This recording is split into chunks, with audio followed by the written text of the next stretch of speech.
Hey, everybody. Welcome to Resiliency Radio, your go-to podcast for the most cutting-edge insights in integrative and functional medicine. I'm your host, Dr. Jill, and with each episode, we dive into the heart of healing and personal transformation. Join us as we interview trainers, thought leaders, medical leaders, and innovators of all types. As you know, I learn right along with you with each episode and find it fascinating to get to know these talented individuals. Today, I am super excited to introduce a world-class athlete, author, speaker, and strength and conditioning coach. And before I do the introduction, I just want to remind you, we are now reaching over 500,000 subscribers. Thanks to you. I want to say thank you, first of all, for all of you, those of you who have subscribed on YouTube. If you haven't yet hit subscribe, I know we have a lot of listeners who just listen and don't subscribe, and that's okay. But you would do us a great favor if you just click that subscribe button. It allows us to continue to get great interviewees and to reach more people. And if you haven't yet heard, we've got great health and beauty products that are curated for you. You can find them all at drjillhealth.com. Again, drjillhealth.com. Check it out, browse around, and know that you're going to be taken care of with the very best products that I can bring to you, whether it be for detoxification, health and beauty, gut health, or you name it, you're going to find it there. So check it out, drjillhealth.com. Okay, I want to introduce our guest. Shane Niemeyer is a renowned speaker, author, coach, and expert in exercise physiology whose extraordinary life journey exemplifies the power of transformation through movement and mindset. Once incarcerated, addicted, and broken in body and spirit, Shane found his way back to life through a discipline of physical training and the science of human physiology. His personal story, chronicled in the memoir The Hurt Artist, is a compelling testament to the healing potential of purpose-driven fitness. Today, Shane integrates cutting-edge exercise science, biomechanics, and neurobiology with lived experience to help individuals unlock resilience, restore health, and rewrite their narratives. As a certified strength and conditioning coach, he's worked with elite athletes, first responders, and recovering individuals alike, using movement as a foundational tool for rebuilding not just the body, but the brain and the soul. Shane is living proof that trauma can be transmuted and that physical suffering, when channeled intentionally, can become a gateway for profound transformation. His work is grounded in scientific rigor, yet deeply human, empowering others to reclaim their vitality and ignite lasting change from the inside out. You're going to love this interview. Let's get to it. Shane Niemeyer, I am so excited to have you on the podcast. I want to start about story. Story is so powerful, and often with my guest, I ask a little bit about background and drive. And I just love your new website, Transform Your Life, a science-based approach to health, fitness, and human potential. I really like the word transform, and I know you've been through a lot in your own life. Do you want to share just a little bit about what's driven you to become an expert in exercise physiology and the science of movement? Mm. Well, I'm not an expert. I wouldn't say, that's very kind of you though. Yeah, I mean, well, gosh, and then my story. It's a long story, but maybe a nickel tour would be that yeah, there was a time before prison and a kind of a time afterwards. And then obviously we're always hopefully trying to become better people. So I have a long way to go still, but I have come a long way since. But prison, when I was gosh, it was like 2003 or so, somewhere in there. It was at the end of a very long line of since the time I was 14 probably until I went to prison and I was 24, 25. I had been since I was 14, I had been always on some form of supervision, in and out of institutions. Yeah, in and out of a variety of institutions in a lot of different states. And yeah, I was barely hanging on by a thread at the time when the last time I got locked up again in 2003. I think it was like 225 pounds or so, something like that. Yeah, I was in the worst shape of anyone that I've ever met.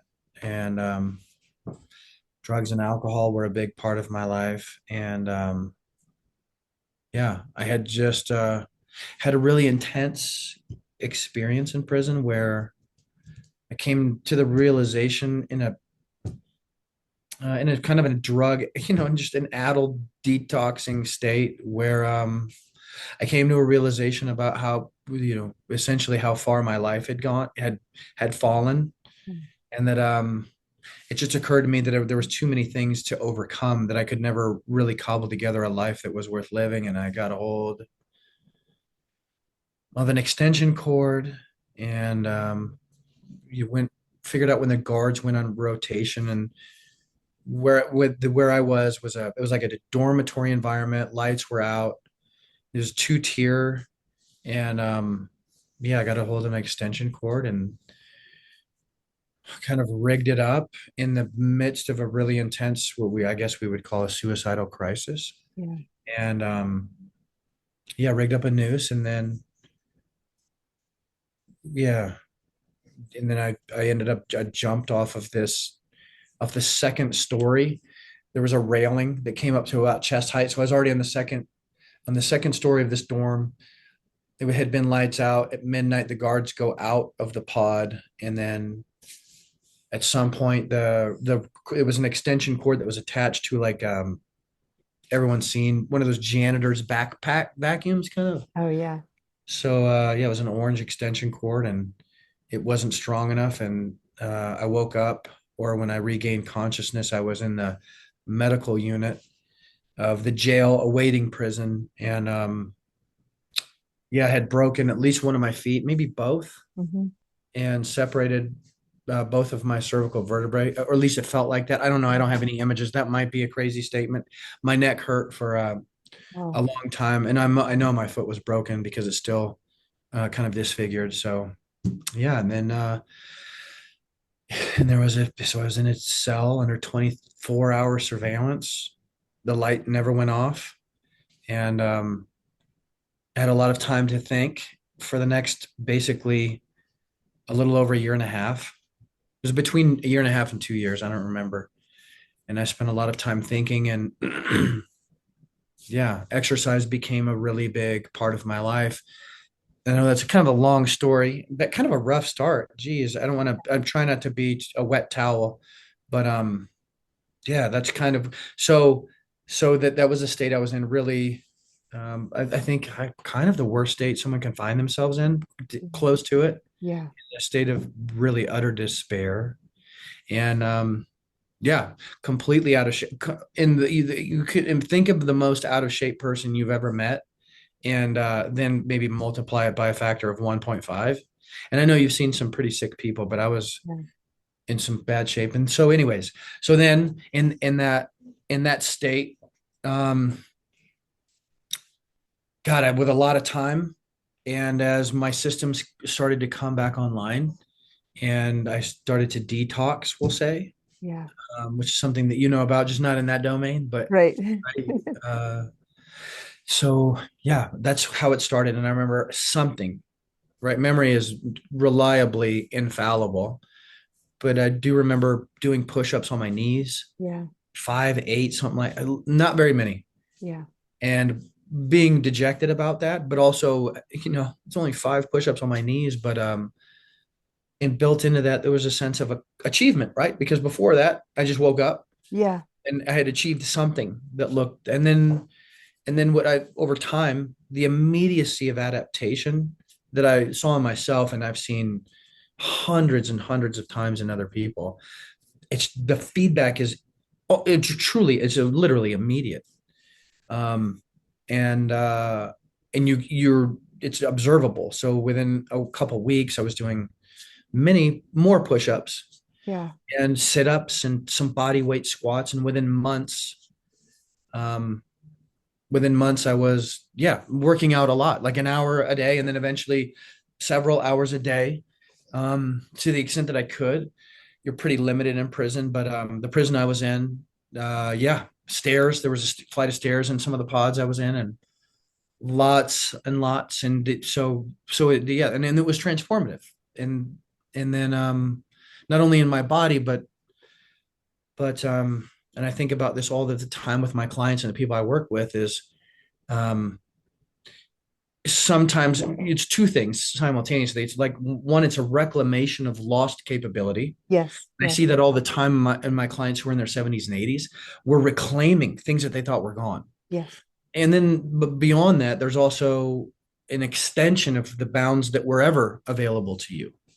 And so, yeah, transformative is a word that's very important to me. I think it's for sure it's overused, right? Yeah. Everyone, but this is in the truest sense of the word. Exercise and training transformed who I was completely, changed every system of my body. Um, yeah. So Wow. that's kind of where it started. Sorry, No, that's yeah, hard to for the audience. And where I'm trying to be careful with my hands because last time we did this, there with was, balloons like, yeah, the balloons. emojis. So if that happens, guys, I don't know how to turn the settings off. I just kept rolling with it. It was just part of we kind of shot this before and we're reshooting it now because the Yeah, balloons were driving because me the nuts. balloons were out of control. Yeah. So and now I'm going to have the sun coming in, which so we might have to pause for a second here. I think it'll kind of pass. But so, okay, I want to go back real quickly. First, we're going to talk about physiology. We're going to talk about VO2 max testing. We're going to talk about all the power of some of the things that you're doing and that you've learned over these decades since the story you just told. But I want to go back because I think there is so much power in your story because you've gone to hell and back, literally. You've gone to those places where hopefully no one has to go to get to transformative experiences. But when you've gone there as a leader, coach, mentor, encourager, whatever words we can use with the ways that you implement strategy and encouragement and discipline into your sessions, you've gone there and you've got the medal, you've got the badge, you've proved it, you've done it. But I want to go back to that moment of, I mean, you're trying to commit suicide, and at that moment on the floor, you had failed the ultimate test, right?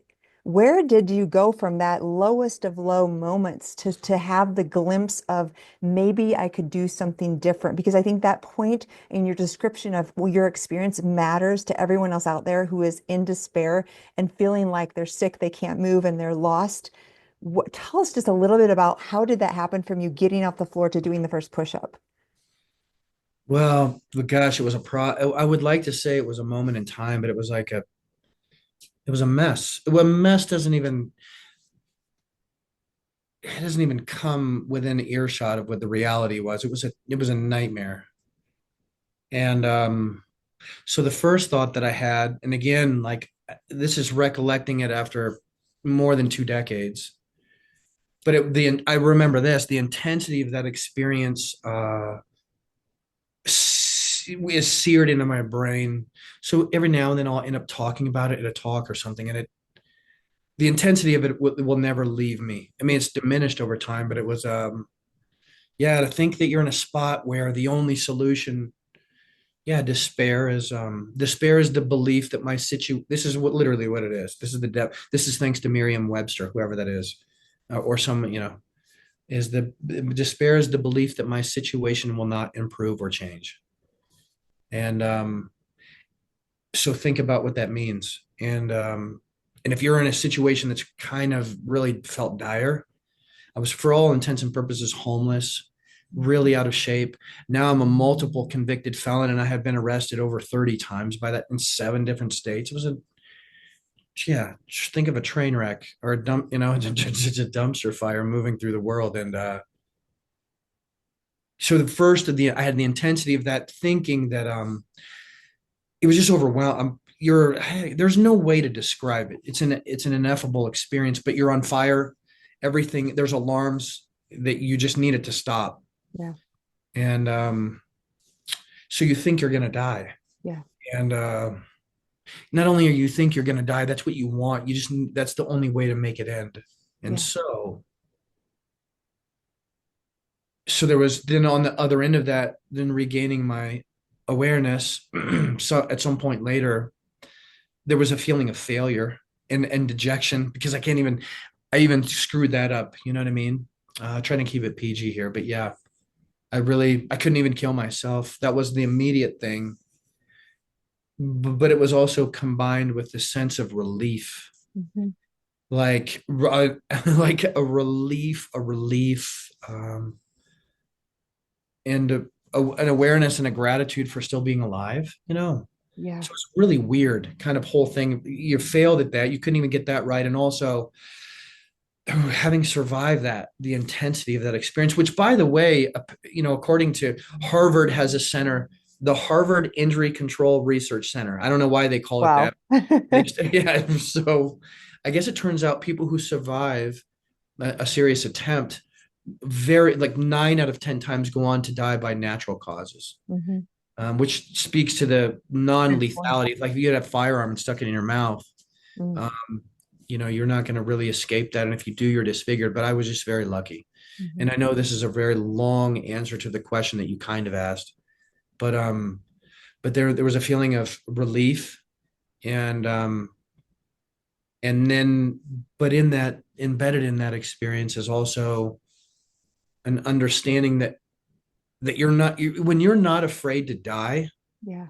Yeah. um poof, so many things in our life, fear is a thing that holds us back from doing that. Yes. Yes. And having been so close to dying so many times when I was on the streets and then in prison trying to like force the hand, um that was a kind of a gift in that it removed a lot of fear. And then also what was possible for me because my what's available was available to me psychologically on the streets and then being in prison made things available to me on the other on all ends, right? And so what would ended up happening, well, it was a long, geez, I'm sorry if I'm too long-winded, Doc, but so anyways, so I'm in there and then you know, I've harassed the guards eventually to give me something to read. And then synchronicity, you know, Carl Jung says, what did he say? You know, so synchronicity is like two events that aren't causally related, but they're meaningfully related. And Yeah. you know, I was just lucky to get this outside magazine. They slid it under the door, and in it was an article about Boulder, Colorado, and a guy, Dave Scott, who had become my mentor. Uh-huh. He's like a 5-time Ironman world championship, and it was about Ironman. And Ironman was this thing. It was like a 2.5 mile swim Hmm. and a 112-mile ride, and then you run a marathon. And the penultimate goal was the Ironman World Championships in Hawaii that very few people qualify for. And so that just in a moment of desperation, maybe it occurred to me, I think it did at some point, that you can't just stop doing what you're doing without replacing it Yeah. somehow. Nature abhors a vacuum. We've all Yes. heard that. And maybe psychologically, so much of my identity and so much of my behavior was organized towards doing other things that if I use that and direct it in a different way, albeit, you know, still more productive, but it, you know, still a form of dissociation. And we can get into all the ways in which that much training is probably unhealthy. It gave my actions meaning. It Yeah. gave me the first something that looked like a sense of ideal Yes. that I think everyone needs, like a sense of something to seek, to move towards. Um, yeah, so all of those things happen, and it was a process, and that it's a process that still continues today. Just looks different. I don't race anymore, but yeah, and then it started with push-ups and reading, and then a lot of reading and a lot of writing and a lot of yeah, and it in that uh it was born it yeah, that was the midwife to this, Yeah. not obsession, but just because I've seen it. I know Yeah. exercise, I would say this, Power. exercise is the most transformative thing on offer. Hmm. Um, you know, and our psychological states are governed by physical processes. I think it's the most powerful medicine there is. Obviously, I'm biased as a strength and conditioning coach, Yeah. and that was a very long No, answer. but Kind your life is so proof to this. Thank you for sharing too, because I just think that's so important for those who are, again, a lot of people listen to this who have chronic illness or they have a loved one who is, barely functioning, or I think it's so relevant because any of us who've been to where you said that point of facing death, I know with my cancer, I had to kind of face that too. And it does give you this fearlessness about life of like, what do I have to lose, right? We've been there, we've faced those things, and there is an ability to maybe I think when people have some sort of life-threatening experience, there's kind of this new lease on what is possible because they are not quite as inhibited by fear as perhaps someone who's never faced that. Now, as I hear you talk, I can think about, my patients, your clients, the kind that come and they feel hopeless, dejected. They're maybe due to an old injury, they feel like they're never going to run again or they're never going to do a certain thing again.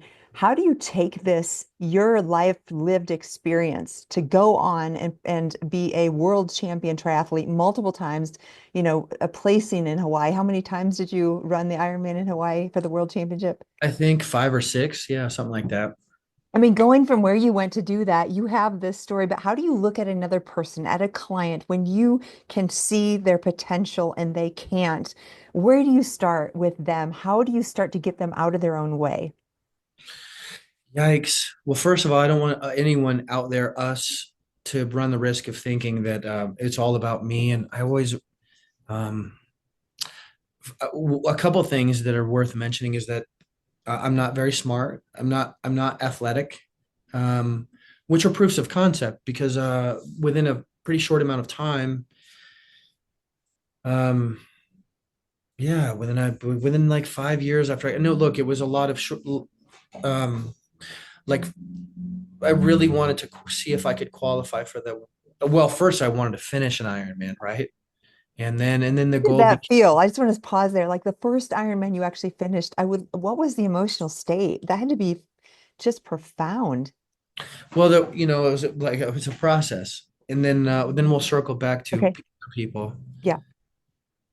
Um, when I got out of prison, and 2 days after I got out of prison, I ran like an 8 mile run that was in Boise, Idaho. That was where I got released, and that was pretty dejecting. Whew, just crushed, and that's only 8 miles. And then um, I think my first Ironman I raced like within 8 months after, maybe it was, yeah, 8 months after I got out of prison, something like that.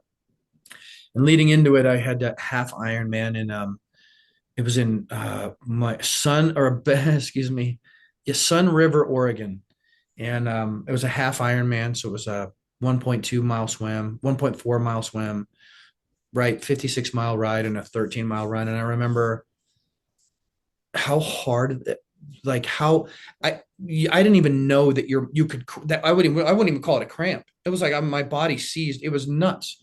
It was the most painful experience and dejecting. Yeah. Being not even halfway through the run on the bike and being like, oh my God, there's no way.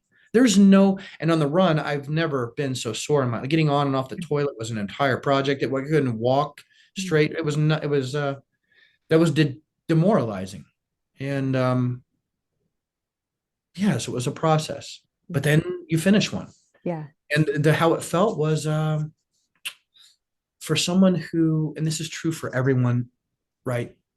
Setting aside Ironman, for my clients who've come to me with really chronic pain, intense pain, things that have leveled them in life. And yeah, so no one, hopefully, but you guys in the audience can't identify with my experiences or never will. But those despair exists on a continuum. Yeah. And everyone, everyone listening to this has been, you know, will go through very dark times. That's just part of life. Yeah. And you will experience injuries and illnesses of yourself and others. And I see people all the time. And so what you do is I know where they can go no matter what state they're in. Because like I said, I'm not a very talented athletic person. My body is kind of duct tape and dental floss together. Because I've been through, a lot. And yeah, so I knew that ethic, and which it does. Yeah. All of exercise physiology, kind of Hans Selye. Um, he developed this what he calls general adaptation syndrome, and the premise is, and it kind of bears itself out in biological science, is that if you apply a stimulus to an organism, right, and that or it doesn't damage permanently or destroy the organism, that organism will adapt to that stimulus, and that is true from a you could just think of us as an organism, a system.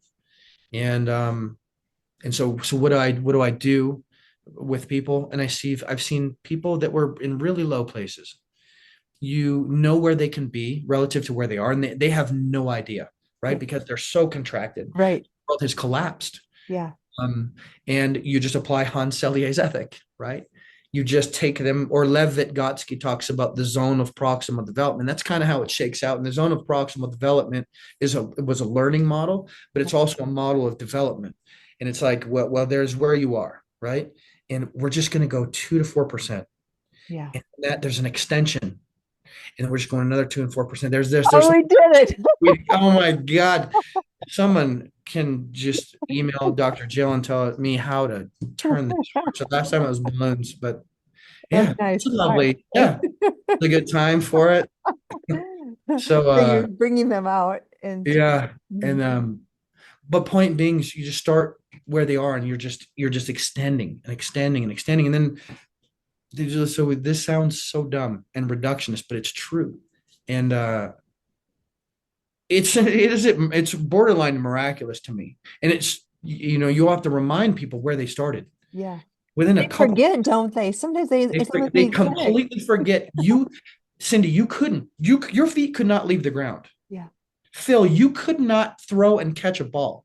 Yeah. You could, and now we're doing it 30 times unbroken. Now you're hopping multiple times. And not only and so that just happens every single day. And we take these changes for granted, because you forget. So I need to start videoing that. But anyways, but the point being is we start wherever you are. It doesn't matter.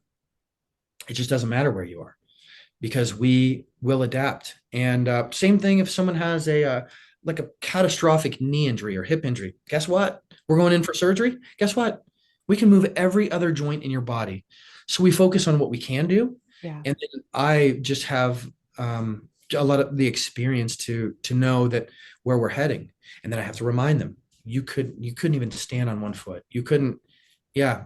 So geez, that was all a very long answer to a question again that you didn't really ask, kind of. No, that's so powerful. And I can remember back to one of our training sessions many, many months ago, and I was walking on a treadmill, a pretty good clip, and you looked at me and you said, because I had decided after 40, I don't run anymore. I can't run. I don't run. And you kind of laughed a little bit like, yeah, whatever, knowing that you saw something different than I saw. But I really believe that because I had had the experience that running was not good for me. I didn't feel well doing it. I was doing it all wrong in hindsight. And you looked at me and said, some people run as fast as you're walking. Why don't we try a little jog? And I remember that just again, you allowed me to just click into a different thought process, a different way of thinking and perceiving kind of like, well, maybe. And if he thinks that's possible, maybe it is possible. It's almost like people can borrow your belief system. You can loan it to them and say, I believe in you. Can you believe in yourself? And it went from there to now multiple times a week, I'm running anywhere from 4 to 6, maybe even 7, 8 at the max miles without any difficulty because you allowed me to see something different.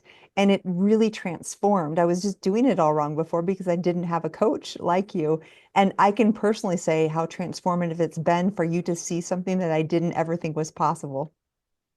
Well, a couple of things that are important we can linger on there. What for? First of all, not everyone should run, but for you, maybe, right? I just was thinking maybe, and then um, so, and then also it's important to mention that you just started with 20, 30 seconds, right? Yes. And Yes. really, just to demonstrate, like you're not dead, your joints are okay, Right. maybe or maybe not. It's never for me to pick the modality of exercise, but I just sometimes it is important to challenge someone's beliefs, right? Or Yeah. if you think that there may be a misapprehension there. And then that's what you did, right? You started, and then within not that long, you're running quite fast, top for sure. Let's say gender and age category 5%, I would say. Yeah, top 10 for sure. And that's within a period of 3 months, maybe even less. Yeah, same thing, right? You're just starting because you got to be safe, because Yeah. you don't want to damage the system or the organism, or yeah. And all of us, look, at everyone has limitations. We all do. And however, and I do believe, argue for your limitations and they're yours, right? You can Yeah. have them. I don't remember who said that, but Love that. anyways, Yes, we all have limitations, but it's also true, and we know this. I know this is a factual statement that a fraction of the percentage of the population out there has ever operated anywhere near Their the potential, limit right? of their potential, not even close. Mhm. So the project is about actualizing potential. And Yeah, that maybe that sounds hyperbolic, maybe transformative and actualizing. This is a human potential thing. yeah. And it's not, for me, it is the most interesting changes that occur because physical systems are going to adapt, but I'm endlessly amazed at the way it, psychologically people change. Yeah. That's Their the thing, head, they're right? posturally, Yeah. they're because they've developed this whole new set of competencies or reclaimed them, ones that they thought were lost and gone.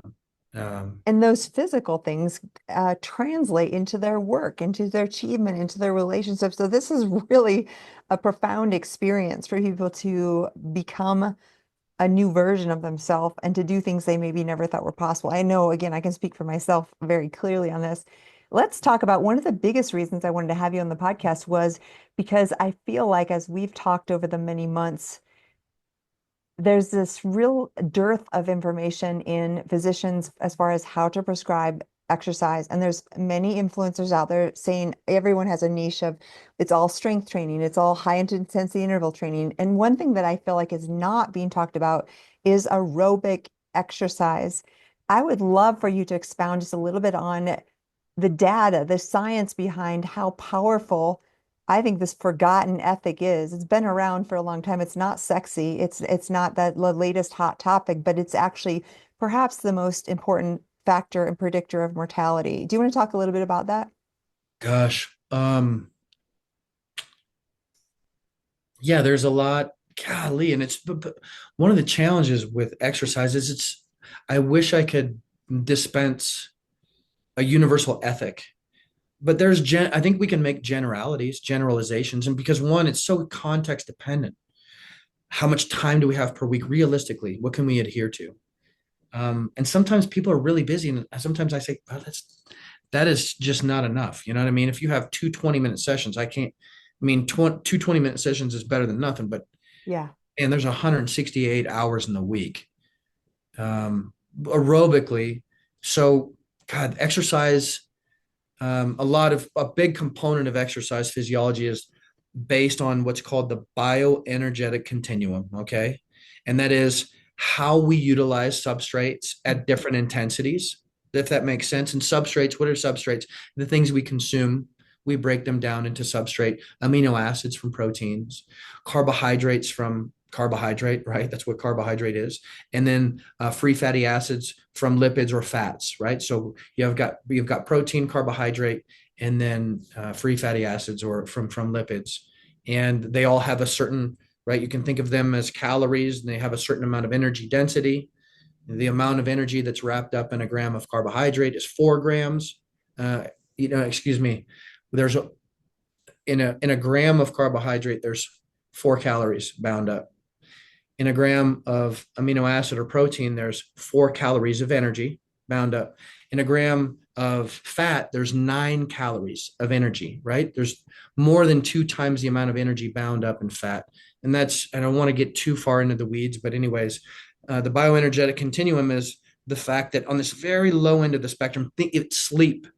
You're oxidizing more fat, almost 100% fat, but you're not burning any calories, if that makes sense. Yeah. All the way on this other end, the CP system, this creatine phosphate system, this phosphagen system, at very, very, very high intensities, like 5 to 10 seconds worth of everything you got.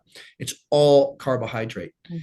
And that story is important because, it's really important. And without getting, again, too far into the weeds, it's really important for us to be able to oxidize fat as far out here to the right of the curve as possible.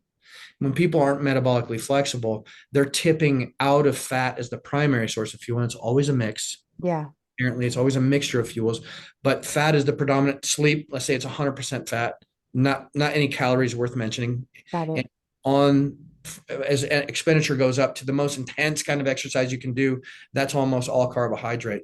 And it turns out, for a lot of reasons, beta oxidation or oxidizing fat or burning fat, having your body be able to burn fat at a very high percentage Yeah. of this as far out to the right as possible.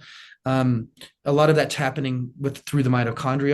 mitochondrial density. The amount of mitochondria we have changes to oxidized fat. So it's a whole story there. That's kind of a very long-winded way to say that what metabolism is, why aerobic exercise is so important, is because it's steady, continuous, Mhm. Mhm. unbroken metabolism. And one of the reasons why it's so beneficial is because it's steady and unbroken. And when people say, and I was just at the gym earlier today, and there were some college kids there, and not many things have changed.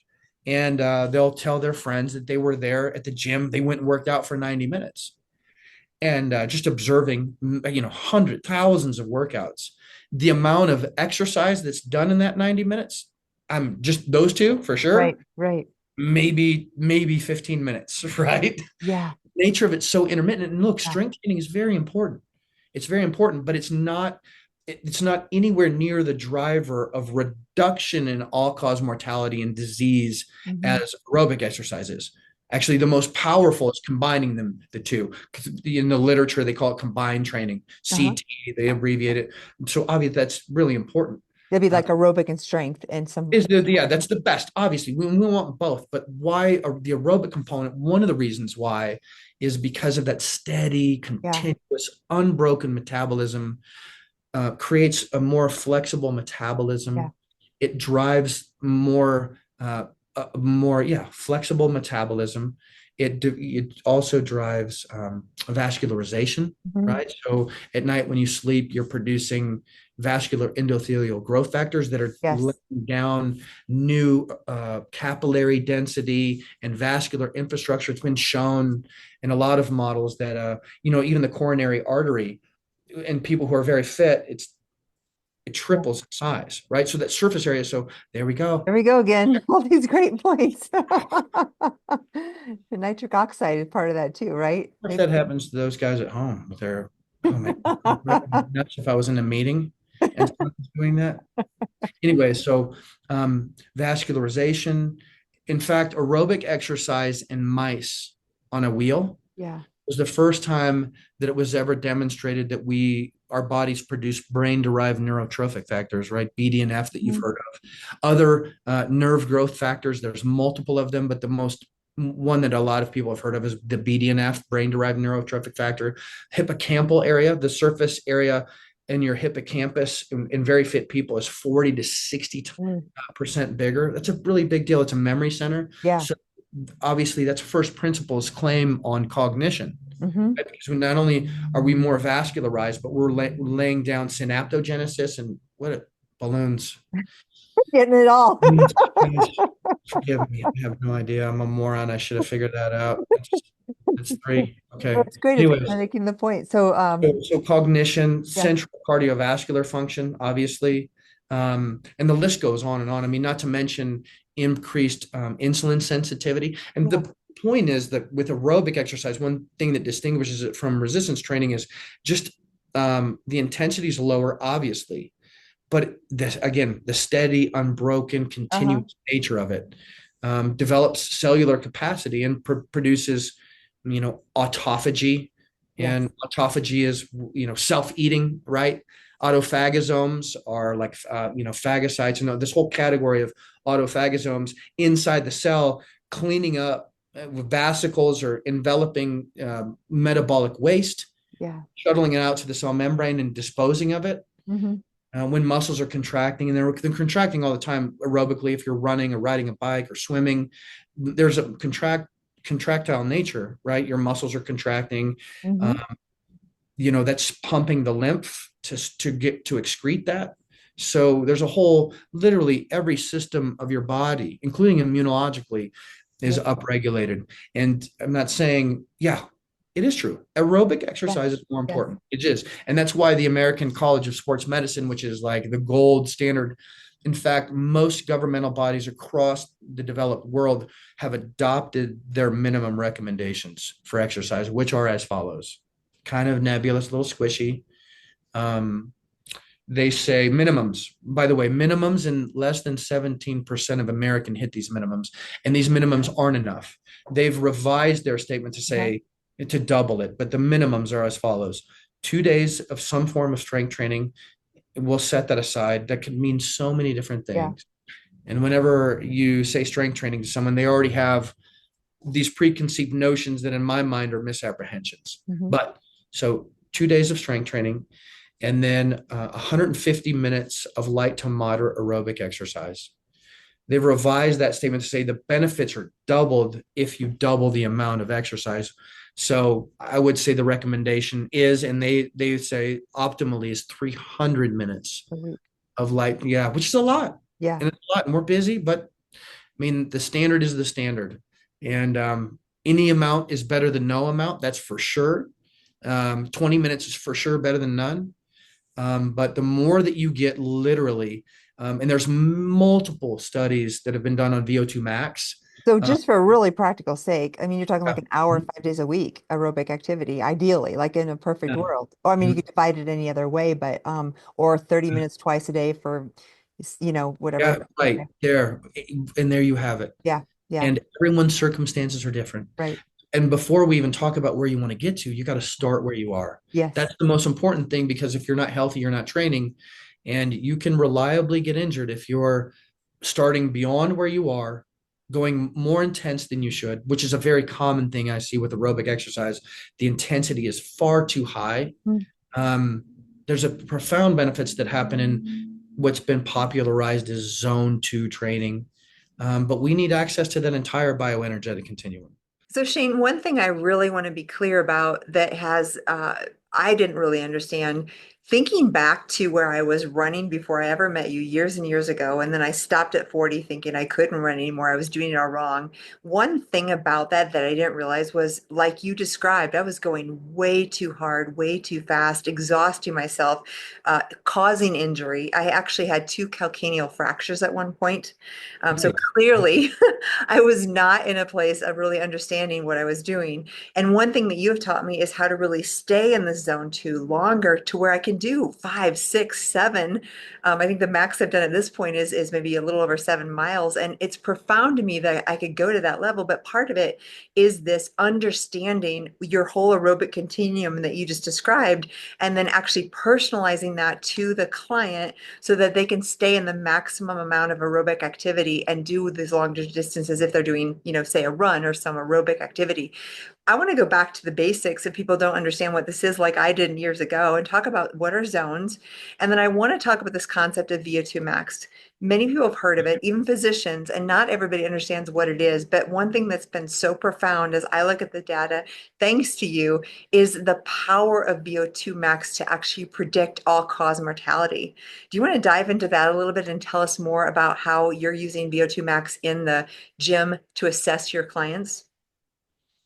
Yeah, so VO2 max is, you know what it is it's just a reflection. It's a way that we measure your central cardiovascular fitness, or your fitness. Um, there's a lot to say there. But it just so happens to be flatten any intervention, any medicine, um, accepting acute cases, right? There's very acute cases where medicines make a huge difference, right? In a type 1 diabetic.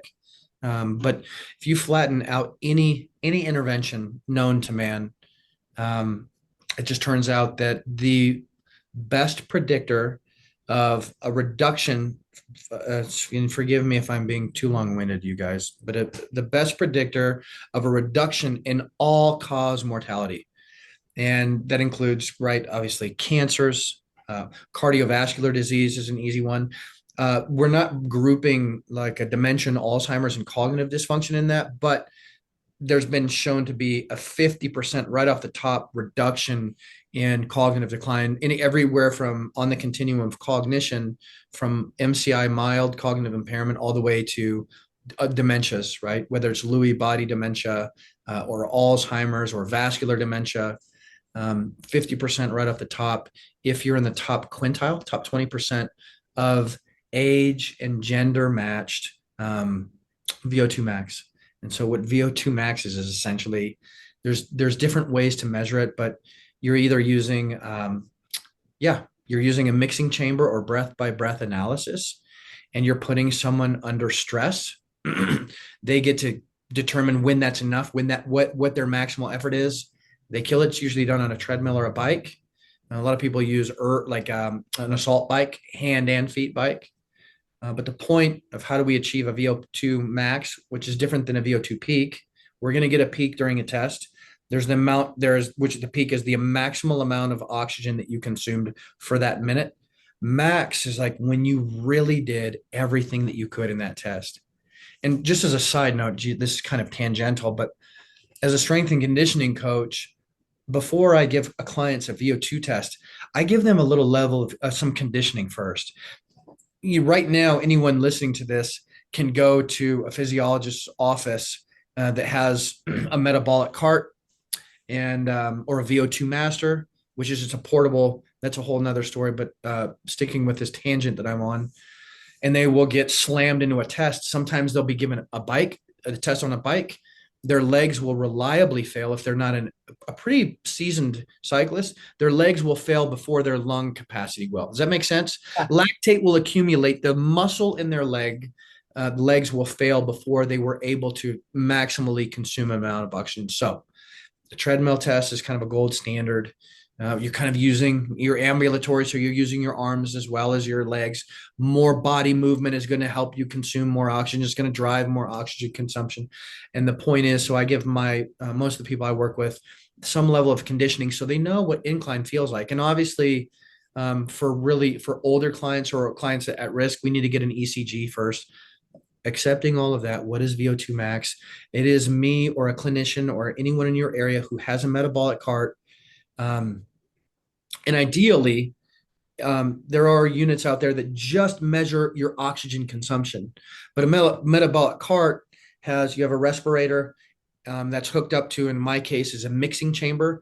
And that what it's measuring, what that mask is measuring is not only how much oxygen you're consuming, which is going to give us your VO2 max. And what is VO2 max? It is the maximal amount of oxygen that I could consume per minute at that maximal effort. When I can go no longer and I say, stop the test, there's going to be a milliliters per minute that you were able to consume, how much oxygen you consume. And with metabolic carts, it's also measuring along the way my VCO2, how much carbon dioxide I'm ventilating, right? So the delta between those two is called guys, forgive me, but I'm going to try to make a point. The delta between those two is also telling us a story. So the delta between my VCO2, how much carbon dioxide I'm exhaling, and how much oxygen I'm consuming is telling us a story based on this respiratory exchange ratio about when I'm tipping over out of fuel partitioning. When I tip out of fat oxidation as the primary source of fuel and carbohydrate oxidation goes way up, that's called a Venn-Lori threshold. God, that's way too much information, guys. But the point being is when you have both VCO2 and VO2, you're getting a story about your metabolism and the nature of it. And then all along the way, what we're doing is sampling heart rate at these different places. So I know what your heart rate is when you're oxidizing fat maximally, where you start to tip out. And there's these really clear physiological distinctions in these places that tell us a story, obviously, not only about your heart rate, but about how you're partitioning fuel. And again, I think it's really important to be able to oxidize fat at least as half of your fuel, as far out here to the right as possible towards your VO2 max. But at the end of the day, again, forgive me if that was way too long-winded. No, that's exactly. Keep going. So here's what we know. And by we, I didn't do the research. I just read it.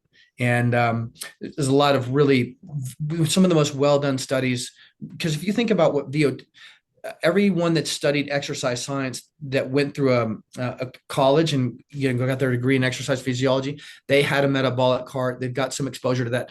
Everyone who did a PhD, so I mean, like probably half of PhD students that are exercise physiologists used VO2. So there's hundreds of thousands of data points, not only in university settings, but the Cleveland Clinic, Mansager. I can't think of his. I think it was Phil.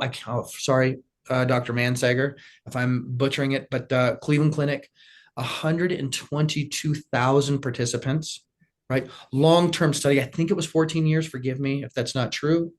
The Cooper Clinic in Texas, That was 80,000 participants. And then there's been multiple meta-analyses, and they're all converging with really high fidelity around a couple key points. And so if you, for your age and your gender, okay, that's what we're talking about. These results are in quintiles. So the bottom 20% all the way up to the top 20%, and even to the top 2.5%, you see a linear reduction in all-cause mortality the higher your VO2 max is. So that's one way to think about, was it, how big is the reduction? Almost, I'm going to round up here, because 500% sounds way better than, 4.5 times more likely to experience. So if you're in the bottom quintile, one way to think of it is you're 4.5 times more likely to die by any cause, 4.5 times more likely. I want to round up and say 500%. Yeah, that's impressive. I mean, that's why I'm gonna pause here because Uh, this was a shock to me. I'm a physician. I train in functional integrative medicine. Exercise is a modality I use, and yet I feel like a lot of us, like myself, a lot of colleagues, don't really understand how to prescribe exercise and forget the power. I mean, when you describe that, I can't think of any other intervention, including smoking cessation, weight loss, you name it, in the lifestyle realm that comes close to approaching this kind of statistic. Would you say that's true? I mean, really, this is one of the most, yeah. not the Mhm. most, But look, Dr. Jill, there's reasons for that, obviously. I mean, but so it is worth really lingering on. And I kind of like that I picked I exercise is my thing because, right. right, it's like the 4.5 times. And that is insane. Yeah, it is. And It then really, also, so not only are you 4.5 times less likely to die, and look, we have to talk about baselines. When you're younger, does it really matter if you're in your 20s because the likelihood of you dying is so much right. less? Look, everyone, unfortunately, we're all going to die. But there's a story to tell. Not only is the reduction in all-cause mortality, I would severe. Where else in medicine or physiology can you find that significant of a reduction Right. in right? So there's that, but also there's a lot of evidence suggesting the quality is there, and there's an extension. So not only are we reducing the likelihood that we're going to die, but there's a 7 to 8 year extension if you're in the top 10%. And that reduction in all-cause mortality has been shown, although it diminishes that top 2.5%. If you're in the top 2.5% of VO2 max for your age and gender, you still realize even more benefits. Yeah, so and without getting into METs, metabolic equivalency units, and for every MET or step change you have in your VO2 max, there's a reduction of 13. It gets really complex the way that they've broken it out, but suffice it to say that, yeah, it's profound to me. And then as to physicians, well, part of it is there's so many variables to manage, right? Because when you're, obviously you're one of the smartest, most highly regarded physicians, certainly in functional medicine in the world, and you're managing tons of complexity. And the same thing is happening with exercise, right? Um, you really have to establish where someone is. And I personally think it's irresponsible to just throw someone through a VO2 test. Yeah. Yeah, just because the risk of injury is high. And so there's a lot of things that go into it. And all the reasons why physicians don't do it is completely available. It's hard to prescribe exercise. But those minimums are a good place to start. And then, not that this is an answer to a question you didn't ask, but it's really important it's so important to start where someone is. And usually the conversation that I'm commonly having is hold back a little bit, Yeah. because if we're not healthy, we're not training. If we're not healthy, we're not training. If we're not healthy, but if we're training and we're training consistently, we're much healthier. Yeah. And so one of the reasons why we break down and people get discouraged is because we have to condition the connective tissue. It's not just our physiology, it's the anatomy that has to come along for the ride. So it's complex, you know what I mean? And Well, that's a great primer because I feel like one of the reasons, like I said, that I wanted to have you on is to encourage my colleagues, so physicians watching or practitioners or whatever, to really take this seriously. And whether you do it in your clinic or you find someone like Shane in your community, and I know for me, I'm going to be thinking differently about how much referrals I do for VO2 max testing because I feel like it's one of those, like in my office, I do the in-body test. I want to see body composition. For now, since I don't have a DEXA, that's what I do, but it feels like it's just as important to establish my patient's baseline VO2 max. So I also want to do a plug for you, Shane, that you're doing this. And if you guys are in Boulder, Colorado, or the surrounding area, I hope you will give Shane a call and get this tested because it's a biometric that I think we should all know. I did it kind of accidental. I wasn't prepared, and it was interesting because I was like, wow, this is really, really powerful. That wasn't with you, by the way. That was with some other group. But the interesting thing was to know that number. I think it's a number just like we talk about lipids, we talk about A1C, we talk about body composition, we talk about percent body fat. VO2 max should be right up there with all of these other biometrics of something that someone who cares about their health should know. Wouldn't you agree? I would no, I would take it as it's a vital sign. Yeah, yeah, exactly. You know, it's like you take blood pressure, you're of any vital sign that you take. Yeah, I mean again, I would just default to these millions of data points showing that significant of a change. It is a vital sign, and it's something that we want to know. And it's but the even better news is it's something that's very malleable. It's very malleable. And sure, there's a genetic component to everything, but um, yeah, you can shape it and you can change it. And That's what's powerful. Well, you mentioned this, and I think as we kind of wind down, one thing I want to talk a little bit about is rest, recovery, sleep. How do these things play into someone? Because you said, I didn't remember the exact quote, but it's about basically, I mean, you can't perform if you're injured, right? So how do you prescribe or help a client determine when do they need rest? When do they need recovery? If their life is incredibly stressful for 2 weeks, what do they do with their exercise program? Do you want to talk just a little bit about how you wind around this ethic of 300 minutes ideally in a week with someone who has a crazy life or there's stresses and there's the need for recovery? How do we work that in an ethical way? okay. Well, first thing, gosh, the worst thing about listening to a talk like this must be is like what you know, there's so much variance in everyone's circumstances. So the first thing is we start for everyone. If in, you know, realistically, usually, how much time per week do you have? That you got to start there. And then realistically, where are we starting from? Like what condition are we starting from? We're definitely not starting at 300 minutes, right? Right, I right. mean, it's an aspirational thing. We want to get to the minimums, but right again, less than 17% of Americans hit those minimums. And again, the ACSM actually published a whole doctrine called exercise as medicine, where I mean, they went down all chronic illnesses point by point and showed all of the ways in which exercise ameliorates that. And everyone knows this, but it's like, what, geez, what do I do with that? So you start with how much time do I have realistically to exercise per week? You start where you are and don't overreach, and you take a long view.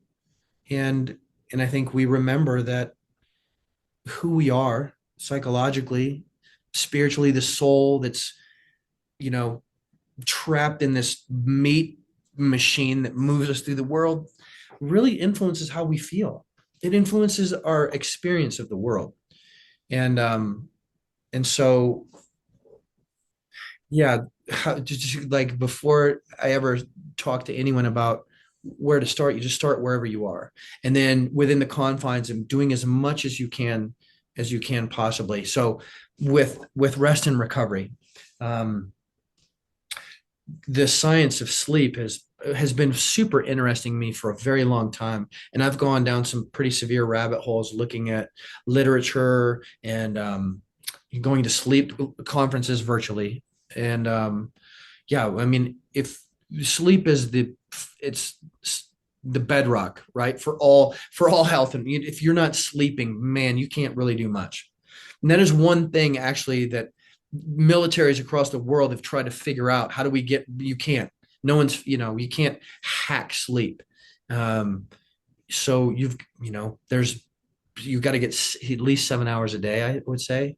um 7 to 8, obviously that's really that's shown in the literature that if you take the population and if someone gets less than 7 hours of sleep, they perform more poorly, observably poorer on a cognitive, so sleep is very important. And then in terms of recovery, God, this is going to sound so complex. I'm just trying to distill it down where training should be, generally speaking, polarized.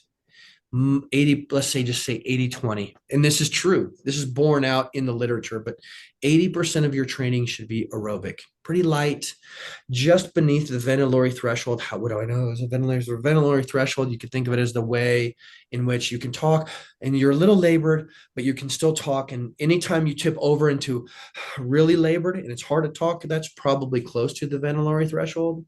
So anything below that's a good place to be a lot of the time because it's not too intensive and you're getting all of these benefits of recovery. You're oxidizing fat at a really high rate. And then the other 20% you have to earn. You have to have a decent level of conditioning before you start pushing intensity and doing interval training, right? We can think of it as fartleks, intervals, Tabatas. So everything is a variant of you doing on the continuum again, the very hardest thing you ever did. There's a segment here where you're training different energy systems, different heart rate zones, and 20% of your time should be spent there when you're conditioned. And that's just simply a function of peppering it into a workout. 1 to 3 minute intervals, let's say, with equal amount of rest. All of that still nested within pretty easy activity. So I know that was a very long-winded, probably more confusing to people listening to this way of saying it, but I'm periodizing things. So rest and recovery is guiding everything. You got to sleep, and then it's far better to take planned rest in reduced volume weeks. So typically, generally speaking, with my clients, every fourth week, sometimes every third, we're cutting the volume in half, taking more rest days, and then continuing to train because periodization schemes have been shown.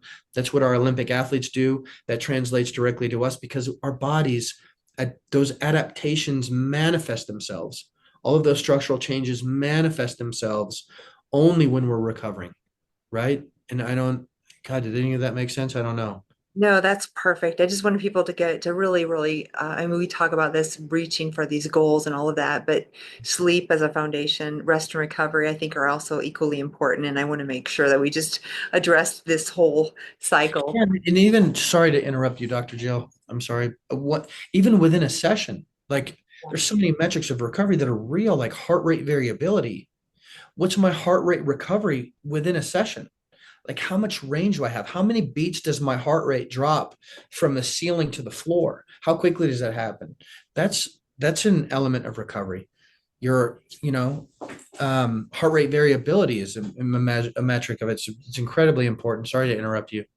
Perfect. No, it's so important. The last little bit here, I want to just briefly talk about wearable devices. I mean, we have Oura, we have Garmin, we have Fitbit. You probably know a lot more than I do, but patients are always wondering what's the best. Any comment on wearables? I think it is helpful to have some feedback in real time. What's your thoughts on those devices?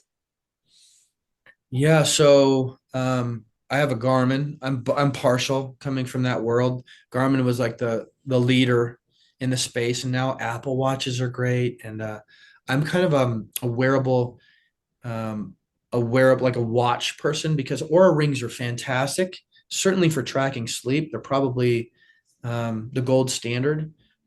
As a coach, my challenge with Aura Ring is it doesn't give me real-time feedback. And so as a strength and conditioning coach, I'm interested in like knowing where I am. So yeah, and it doesn't matter if it's a Fitbit or a Garmin or an Apple Watch. Heart rate's a little less reliable. Now companies like Polar, Wahoo are making straps that are analogous to a chest strap, which is the gold standard. My watch is off. The more movement my hand has during exercise, the more movement artifact there is in the heart rate, the less reliable that heart rate data is. So I will put now, because we know that this was the gold standard, now these armbands have as much fidelity as a chest strap. That's my bias is syncing up a strap up to my watch. That's probably unnecessary for most people. A watch, in my opinion, is better because it's giving me real-time feedback to reduce the movement artifact. It sounds some heart rate variability experts talk about pushing it further up so that LED array can get a more reliable measure. Pushing it off your wrist, further up your forearm, you're going to get a better measurement. But yeah, heart rate's incredibly important because there's what you think is happening, and then there's what you can objectively see. And not only that, all of these companies now are giving you pretty deep insights into what is your heart rate variability look like. That matters. That tells us a story across time. Am I recovered? Well, I want pretty high heart rate variability. If that window's narrowed, then I'm not getting parasympathetic. I might have more sympathetic tone in my vagal nerve or more charge in my body. So I think, again, long-winded. I apologize for it. That there I'm biased towards watches. The Oura Ring's great for sleep, but I want real-time feedback because I'm always asking my clients, where are we? And now I just throw a heart rate. When I'm in session with them, I just throw it on them and I'm looking at it myself. But did that even answer? No, that's perfect. And I wanted you to kind of go there because once again, back to my small little story of running and starting again, that has made all the difference because in real time, I'm realizing, oh, before I was jumping way out of zone two and pushing it in a different direction. And by keeping it in a lower zone, I can actually track that in real time. It's made all the difference for me. So totally agree. That's the utility. I would say the use case mostly is showing people, whoa, you're going way Yeah, too quick. right. Yeah, and that matters. Yeah. If I'm 15 beats off, that's 10% of our target. And so on the one end, the doctrine of polarity is a real thing. Our training largely should be polarized. On the one end, I'm using this to make sure that someone's going easy enough. And on the other end of it, I'm trying to see how high can we get it. Yeah. Um, Yeah. uh, And yeah. last little bit of data I think is super helpful is there's a term for when your heart rate obviously recovers. Can you give us just like a little statistic about in a minute or how many beats per minute should be recovery and how we could use that as far as say we stop, our heart stop training and then we watch and see what happens? Yeah. Okay. We can get somewhere with heart rate estimation through using the Carvonian formula. You can Google it. It's 220 minus your age is supposed to be 100%. That's a decent metric. This just gives us what our reality is truly. Um, Heart rate recovery, I think, is what you're referring to. And you'll see it in the literature as HRR, heart rate recovery. That's redundant. Anyways, I think it could be just HR, but anyways, it is HRR. That's the way it's referred to. And then, so off of a ceiling, off of a peak, like if I'm giving someone a test or kind of pushing them, how high does it get? And then we're going to start the timer. And in a minute, what's that range? How far does it drop? Generally speaking, 30 beats is pretty good, but it depends, right? It depends on, I've got some men that can't get their heart rate up very high. Obviously that's not going to work if you're on a Blockers and beta different blocker. things, That's right? right. Yeah. Uh-huh.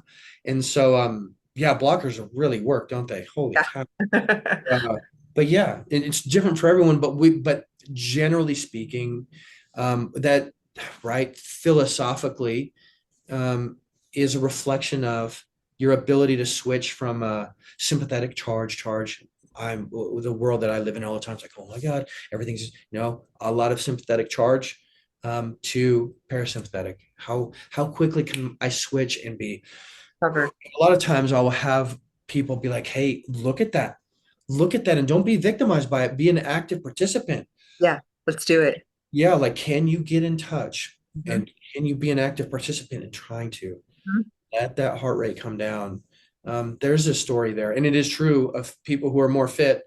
They have a very quick, big, and a bigger range, and that's also a measure of heart rate variability across time. No balloons, no hearts there. I've been moving my hands a lot. That is pretty good, I would say. Good. Well, speaking of, this is a great place to kind of wind down. Shane, this has been super powerful, not only starting with your story and where you've come from, and just the power behind that as a guide, a mentor, a coach.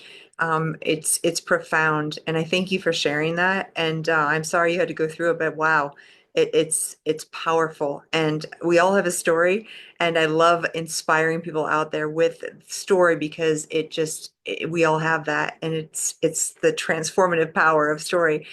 Now, I know I mentioned this before, but if you're out there listening and you're especially in Boulder, Colorado, you can get a hold of Shane and get your own VO2 max testing. I think is your website, your name, right? Shane Niemeyer. So ShaneNiemeyer. Did I get it right? .com. Yeah. What a horrible website name, huh? My name.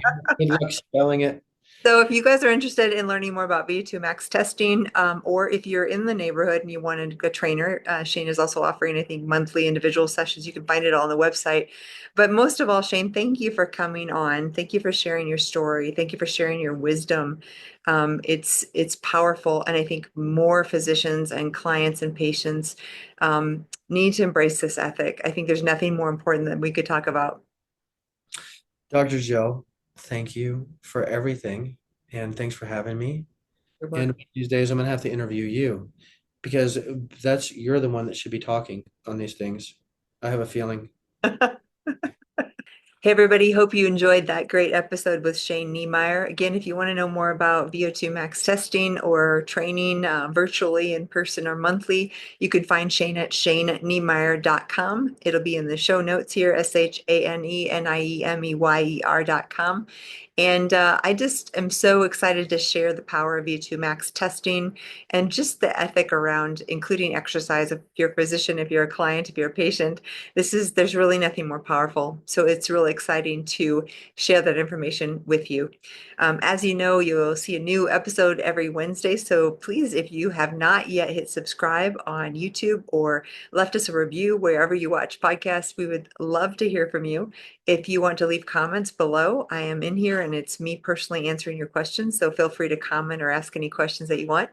And we look forward to seeing you all next week on another episode of Resiliency Radio.